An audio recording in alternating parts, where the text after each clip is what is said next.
En el applet que les voy a mostrar ahora aparece la representación gráfica de la multiplicación de dos números complejos. Entonces, para comenzar, nosotros tenemos acá un número complejo, que en este caso le pusimos Z1, el verde, y en azul tenemos otro número complejo, y estos dos son los que vamos a multiplicar, el verde por el azul, y nos va a dar como resultado el número complejo rojo, ¿sí? También en la vista algebraica tenemos los valores que toman cada uno de estos números complejos, como ya dije, en su forma binómica. Entonces, en este caso está el Z1 A más BI. A es igual a 1,3 y B 1,4. Porque el parámetro, los deslizadores están fijados así. Más adelante los vamos a mover para ver cómo estos varían. Y C más BI, C y B, son los otros dos parámetros del segundo número complejo. Y como aparece aquí, va a dar como resultado el número complejo rojo. También entonces podemos ver, está aquí en el applet, este que sería AZ1 vendría siendo el módulo del complejo Z1, del verde.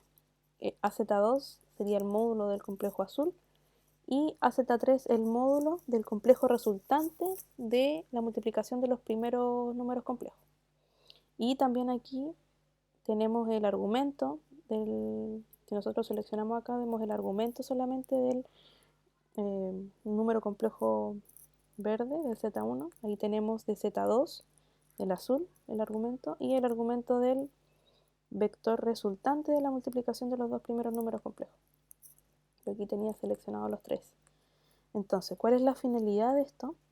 Es que el estudiante de alguna manera pueda constatar que la multiplicación del módulo del primer vector por el módulo del segundo me va a dar el módulo del vector resultante.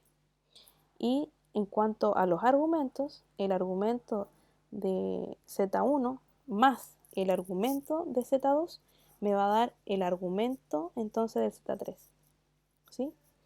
Entonces ellos van a poder observar que a medida que yo vaya moviendo estos parámetros, vaya moviendo estos números complejos, cómo va a ir variando la gráfica de estos, ¿sí? Entonces primero se les pide que sitúen, digamos, el D en 0, ¿sí? Y que tengan el número complejo en el número que ellos, el valor que ellos quieran. Por ejemplo, aquí lo vamos a situar en 2 y acá en 1. Entonces, ¿qué va pasando con el vector resultante cuando yo lo multiplico por un número real, digamos? ¿Qué pasa con el rojo, con el número complejo rojo? Se puede observar entonces que cuando este sea mayor que 1, se produce una dilatación del vector. Cuando está entre 0 y 1 se produce una dilatación, o sea, una contracción del vector inicial. Recordemos que el vector inicial es el Z1.